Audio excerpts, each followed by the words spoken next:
You're not afraid of clowns, are you? When Victor had been interviewed for a sales rep with Marshall Carter and Dark, they had asked him a lot of unusual questions. But for some reason, that one had always stuck out as the most non sequitur.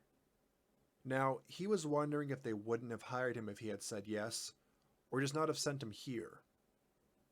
As he looked upon the numerous striped tents of Herman Fuller's Circus of the Disquieting, he tried to figure out exactly what it was that was making him so uneasy. Upon casual inspection, nothing was out of the ordinary. The glances he managed to steal of the freaks or the clowns or the attractions as the circus was being set up were never enough for him to explicitly identify anything wrong, but yet he couldn't shake the feeling that they were all deeply abhorrent somehow. Maybe it was just the pitch black cotton candy. Everyone knows cotton candy is supposed to be bright pink, baby blue, or maybe snow white on occasion, but never pitch black. Especially not such a deep, abyssal pitch black that looked like darkness incarnate on a stick. And why was the Calliope playing when they weren't open to customers yet? Something about a Calliope being played just for the sake of it seemed so unwholesome. You, Victor? Victor turned his head at the mention of his name. A few yards away from him was a large, muscular man with a mustache, bowler hat, and of course, my god, how was that even possible? Does his throat pass through his brain? Yes, I am indeed. Victor Chan from Marshall Carter and Dark's Hong Kong office, he greeted, masking his horror at the man's disfigurement as best he could. He did not wish to offend him, as Victor was himself a fairly small and slight man, and was painfully aware that his five-figure Italian suit only signified softness in this place. I spoke with a Mr. Gorham over the phone, and he said I was to meet with a gentleman by the name of Manny. Am I correct in assuming that you are him? Never been mistaken for someone else yet, the man with the upside down face replied dryly. What's this about EMCD? You got something you want to sell me? You want another private show? I actually have a proposition I would like to discuss with you regarding some of your former assets that are currently being held by the SCP Foundation, Victor replied.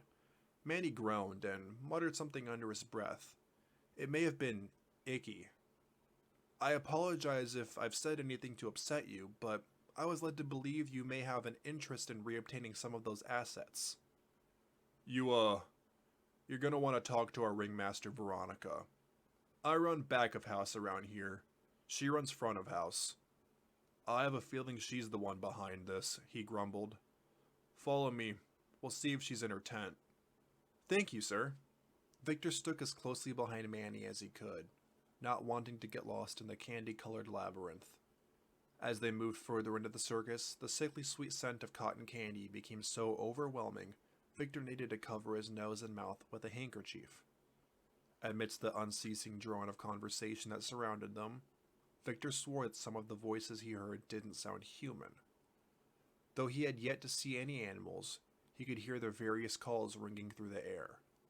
Some didn't sound like any creature he was familiar with, and all of them either sounded monstrously vicious or pitifully forlorn. The Calliope was still the worst of all.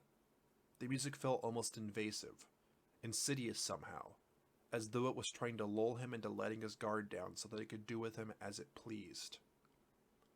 As he surveyed the strange surroundings, he noticed Herman Fuller's name over and over again, over every tent, booth, kiosk, and caravan. This struck him as curious, as Manny had said the ringmaster was a woman. If Victor was in a more mundane line of work, he would have simply assumed that Herman was the late founder of the circus. But if Herman was anything like his own employers, it seemed unlikely that he was dead. Will Mr. Fuller need to sign off on any deal we might come to? He coughed through his handkerchief, deciding it would be best to do his due diligence. The mere mention of the name caused a cold glower to spread across Manny's inverted face. No. Victor didn't dare to press the issue any further. Manny led him into a red and gold striped tent where he saw two clowns. One was hideously deformed, a lanky giant with an elongated face, ashen gray skin, and long pointed nose. His eyeless sockets were inky black, as were his oversized lips. The thing smiled at him, revealing a perfect set of dazzling white teeth. The other clown was bouncing on a miniature trampoline and laughing uncontrollably. She looked to be a young woman, though her smooth white face made it impossible to tell for sure. She was dressed in mismatched striped stockings and a frilly purple dress, and her auburn hair was held up in twin pigtails that had been curled like ribbons. She was adorned with a red Glasgow smile, a red nose, and sharp red lines through her eyes. Victor wondered if maybe she was just an ordinary human in makeup. "Lolly!" Manny shouted to get her attention. She somersaulted through the air and landed in her black platform shoes. "Ta-da!" she exclaimed proudly, beaming a smile. He could see now that she had the same perfect, impossibly white teeth as the other. She was one of them. "Where's Veronica?" Manny asked. "In the Mangerie of Mayhem. The pink elephant got into the grown-up juice and now it's having hallucinations about people," the clown snickered. "I'll go get her. Lolly, would you be so kind as to entertain our guests until we get back?" "Of course," she said excitedly, rushing up to shake his hand. "Hi, my name's Lollipop, but you can call me Lolly. Are you running away to join the circus?" "No, Lolly. He's here on business. His name's Victor and he's a salesman with EMCD." "That sounds like a boring job. You should run away to join the circus. We have so much fun here, and I never even get in trouble because I'm Icky's favorite." She stuck her tongue out tauntingly at Manny. "Don't worry, kid. I'll be back before you know it," Manny told Victor, giving him a sympathetic pat on the back. "And don't mind the big guy. He's just her babysitter." "I'm not allowed to be unsupervised," she smiled mischievously. Manny left the tent, leaving Victor alone with the two clowns. "Why do you look so scared?" "Honestly, Mr. Noodles would never hurt anyone. I know we clowns can look a little strange, but that doesn't mean we're monsters." "No, of course not. I'm nervous. I'm a little out of my element," Victor said, forcing an uncomfortable laugh. "I don't usually do, field work, if that's what you call this." "Why don't you sit down? Relax," Lolly offered, and led him to a large wooden desk on the west side of the tent. She opened a mini bar and pulled out what looked like a traditional milk bottle filled with some viscous, black fluid. She sat down beside him and popped off the cap. "Sorry, I just need a little fix before we go any further." She took a swig from the bottle and a spasm threw her back against the chair. She cried out in apparent ecstasy and was left breathing heavily as she tried to regain her composure. "Are you alright?" Victor asked. "Oh yeah, I'm impossibly happy, literally. When humdrums drink the stuff, their serotonin levels get so high, they have a heart attack." She smiled at him, her teeth dripping black from the strange liquid. "I'd find that sad if I could stay away from the stuff long enough to feel anything but bliss. You could still have some cotton candy, though. I bet you've never gotten a high of a calliope music before, have you?" "I'm afraid I'll have to pass. I am here in business after all," he declined as politely as he could. Just the smell of cotton candy was making his teeth hurt. Ollie took a more modest sip from the bottle, then passed it to Mr. Noodles. "Have you ever been to our circus before?" she asked. Victor just shook his head. "I could give you a tour if you want after your meeting. This place, it's magic. It's really magic. The people, the rides, the games, the prizes, even the food is magic. It's a sanctuary of magic in a shittingly mundane world. When I first saw this place, I knew I could never go back to the real world. And I never did." "Go back? You mean you weren't always as you are now?" "Uh-uh," she shook her head. "When I was a little girl, I was perfectly ordinary. My mom was a cunt and I had a miserable childhood, so when the circus came to town, I took all the money from her purse and had the best day of my life. That was the day I met Icky. She saved me, like she saved a bunch of kids, but I was special. Maybe because I came to her. She was so beautiful and powerful and wonderful and amazing, I couldn't help but love her. Wait till you see her, you'll love her too. She's a magician, you know, a real magician with real magic, and I'm her lovely and beloved assistant." And her playmate," she added with a naughty smile. "When you said that she rescued you, you mean she made you perform for the circus?" "Not just perform, but she turned me into a clown. Mr. Noodles here was born a clown, but I got turned, which is why I'm not as special looking as some of the other clowns. Iggy thinks I'm pretty though. I was so worried that she wouldn't let me stay because I wasn't special like everyone else here. But she asked me if I like clowns, and I said that I loved clowns because, duh, everyone loves clowns. And she said that I could be a clown. Oh, do you like candy? I. Yes? Well, we clowns need so much sugar that our diet is basically all candy. That's how we get these special chompers so that our teeth don't rot out on us. I never even brushed my teeth. I hated the dentist when I was little. And thanks to Icky, I never have to go to one again. Doesn't that make you want to be a clown? I don't mind dentists too terribly, actually. At least not compared to some things, he replied. Miss Lollipop? Lolly, she insisted. Alright, Lolly. Am I understanding you correctly when you say you were a runaway child that Icky subjected to anomalous modifications for the sake of becoming a circus act? He asked, failing to completely mask the horror in his voice. And I get to eat all the candy I want, she said through her eerily serene smile. Honestly, it's the best thing that ever happened to me. I love performing. Every time I'm in that ring, I get to delight and amaze hundreds of people. I get to show them there really is such a thing as magic, which is the most uplifting thing anyone could ever do for anyone. You couldn't make me give that up. Icky rescued me from a horrifically mundane life, and I'll always love her for that. And she's rescued others as well? Well, she makes us feel like family, but Manny's usually the one who brings them in.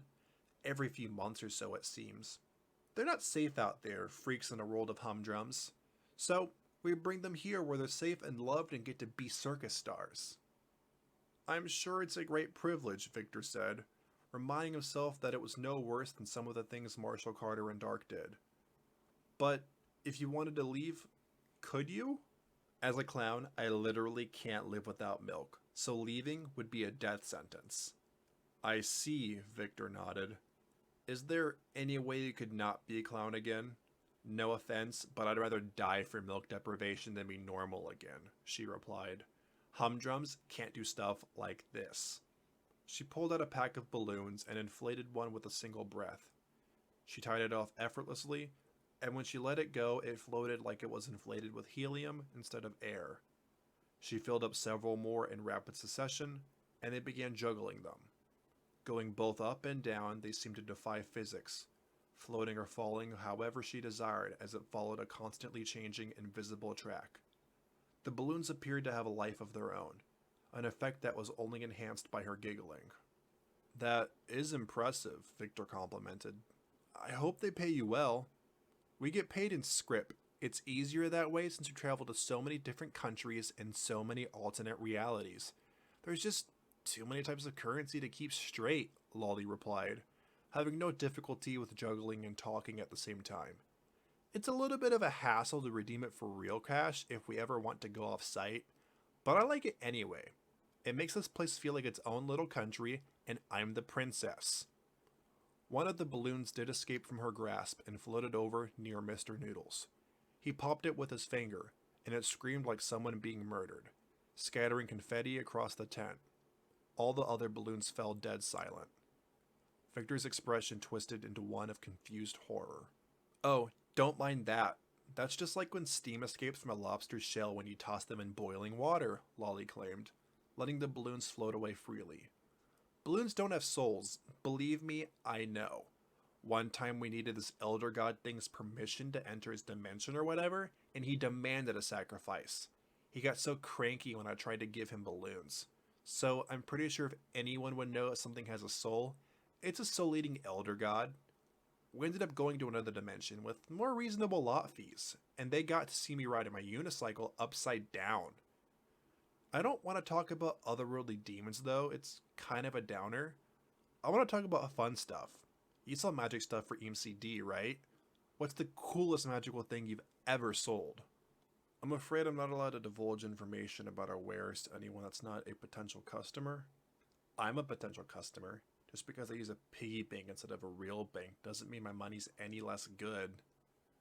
I have no argument for that. I do happen to have a catalog with me, he said, opening his briefcase. I guess it can't hurt for you to look at it. as long as you promise to give it to Manny or the ringmaster. Cross my heart, hope to die, stick a needle in my eye, she swore dutifully before eagerly snatching the catalog. Wow, this is a lot fancier looking than Wondertainment's catalog. There is a section for Wondertainment's products that we carry, starting on page 33. However, a great many of our offerings are handcrafted by some of the most skilled artisans known to. 120 bucks for a bubble bath bonbon? Are you nuts? We are Wondertainment's exclusive distributors for that product, so without any competition, the market value is rather high. We give better stuff than this away for prizes. People actually pay over $100 for one piece of magic candy? Well, as you yourself said, magic's depressingly hard to come by outside of your lovely circus. Our clients are normally more than willing to pay our prices. You know, it got me Ragamuffin from MCD, she said as she casually flipped through the slender catalog. Ragamuffin?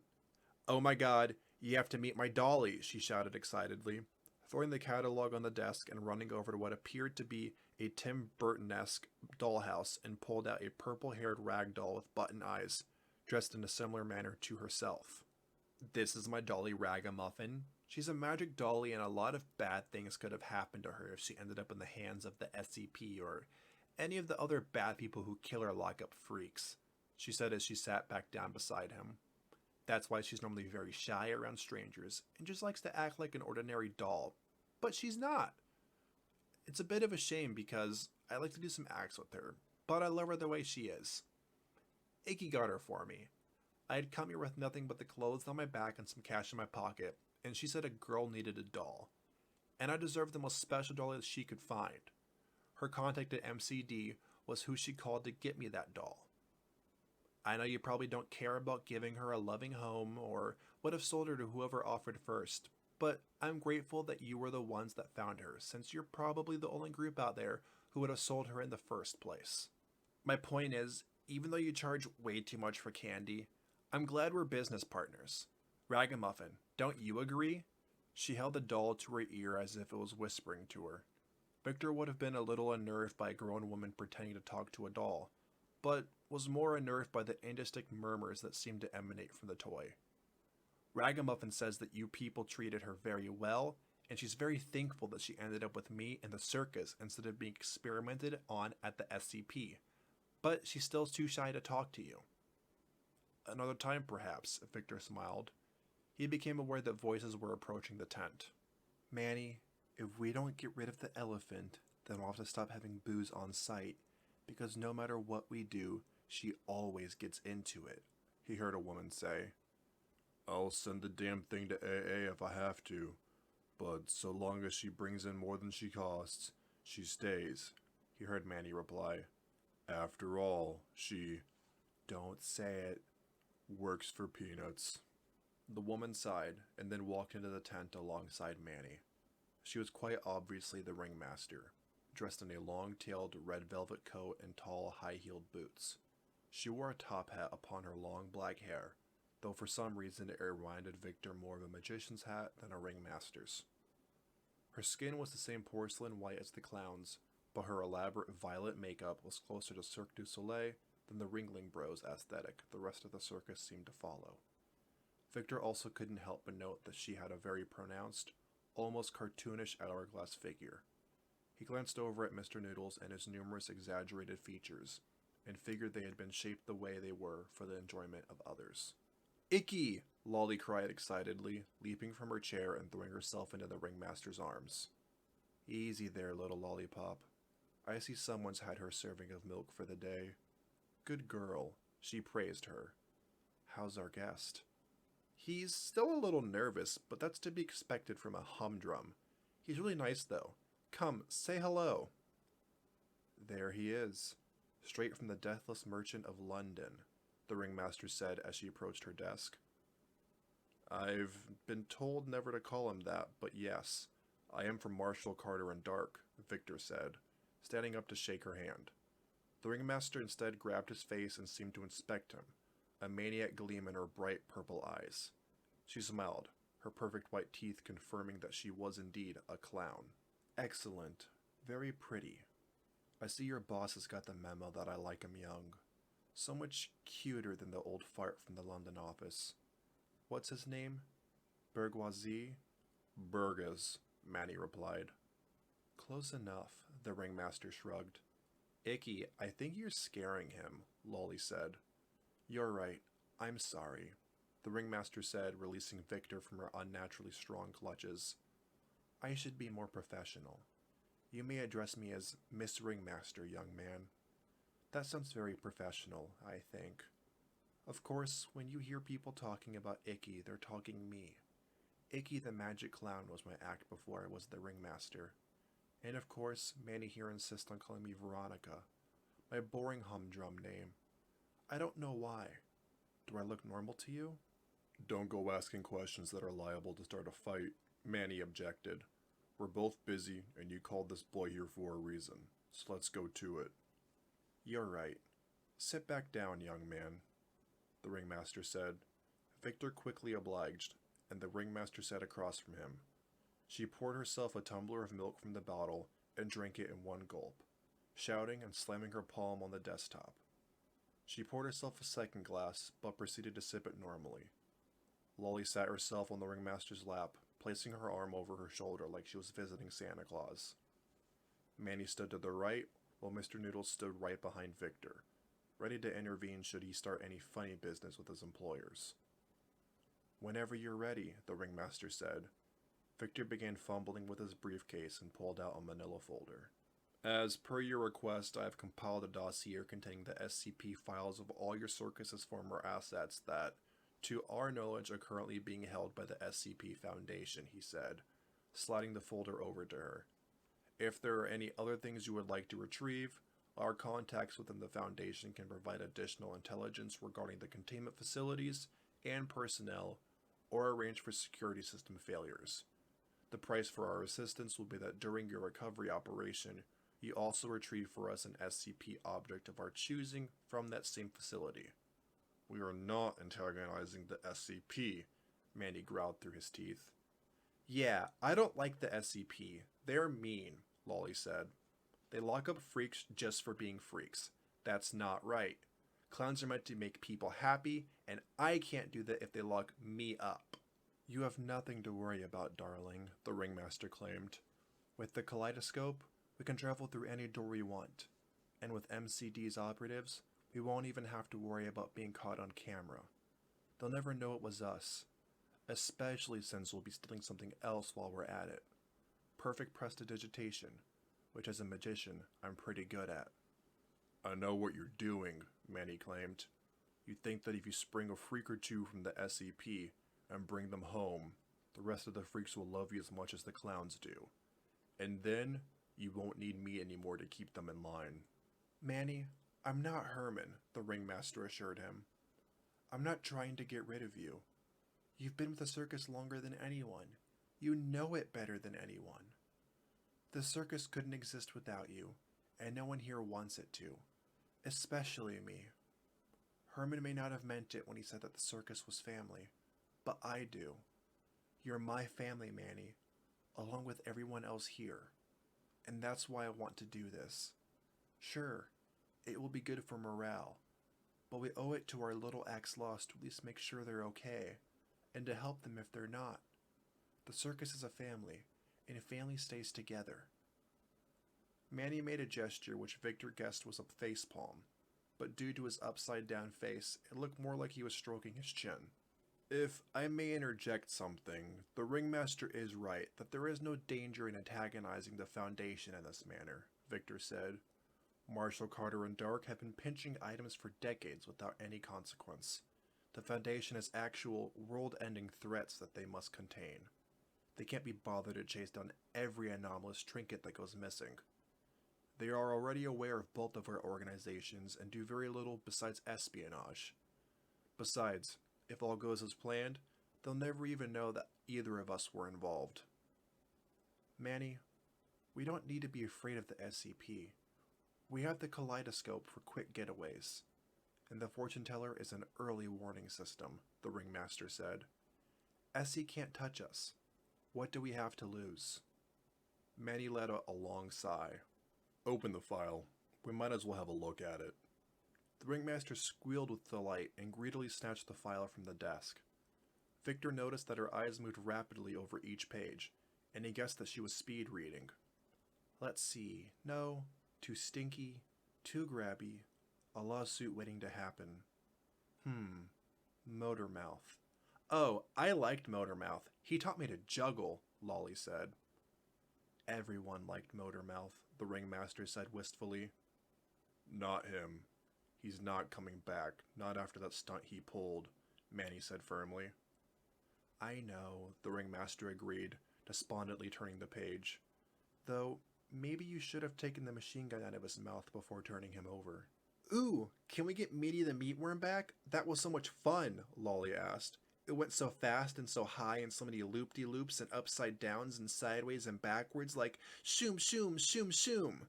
Also, it was sticky. We can't operate the machine safely without Charlie, Manny said. He's not still kicking around, is he? No, he blew himself up, the ringmaster said. Moving on. Viscera and confetti? What a mess. Can't blame him for being pissed. Cancer? That sucks. We should send him a card or something. She turned to the next page. Her eyes went wide. Virtuoso, she said softly. They have Virtuoso. What's that, Icky? Lolly asked. He was a creation of Fuller's. He had the most beautiful voice. Well, lots of voices, actually.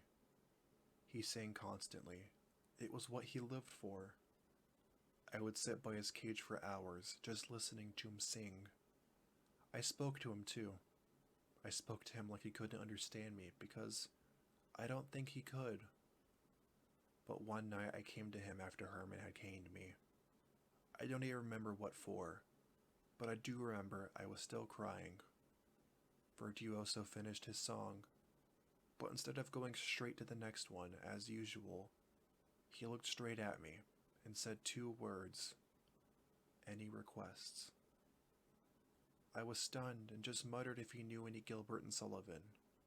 He nodded and sang the entire score of the HMS Pinafore for me. From then on, when I talked to him, he would listen, humming as quietly as he could, and speak back if he felt he had something worth saying. He'd sing silly songs for me. I'd sing duets with him, bring him flowers. I was his #1 fan, and he was my friend. The ringmaster inhaled sharply as tears began rolling down her face. Lolly offered her more milk, but she pushed the glass away. I thought he was dead, she continued. I thought Herman had been burned alive. There was an accident. Virtuoso's covering was pierced during a performance, and all his voices deafened most of the audience. After that, Herman decided he was a liability to be disposed of.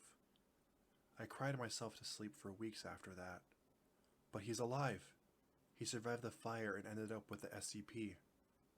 He's been locked up all this time. He was made to sing. He was meant to be heard. And those bastards have him locked in a soundproof room singing to himself. We can't let him live like that, Manny. Do whatever you want. I won't stop you, Manny replied. Just be sure to shut down the kaleidoscope afterwards. I don't want a mobile task force to come storming through one of those doors. Thank you, she said. She handed the SCP report over to Victor. This is the one we want, MCD. SCP number 1860. I want literally every last scrap of information you have on the place they're holding him. Excellent. I will inform my superiors and contact you once we have decided what items we would consider acceptable payment for our services and proceed from there, he said, gathering his briefcase. If there's nothing further? One more thing, the ringmaster said, pulling a VIP pass from her pocket and holding it out to him. I want you to come here off the clock sometime. Our treat. You need to really experience the circus if you're going to be our MCD rep. Wear a cheaper suit, though. Sometimes our acts can get a bit messy. Right. Yes, It's just that my schedule with Marshall Carter and Dark isn't exactly 9 to 5. And your circus doesn't publish its tour schedule, so I don't know how we would. You have Gary's number. Just give him a ring whenever you're free, and he'll send someone through the doorway to pick you up, she said firmly. Victor erred and awed for a moment, trying to think of a way to refuse, when Ragamuffin became animate. She took the ticket from the ringmaster and walked it across the desk to him, waving it enthusiastically. Her button eyes were spinning slowly, and her stitched mouth gradually opened in a black smile that unleashed faint and otherworldly screams. "Aw, she likes you," Lolly cooed. "Now you have to come back or you'll hurt her feelings."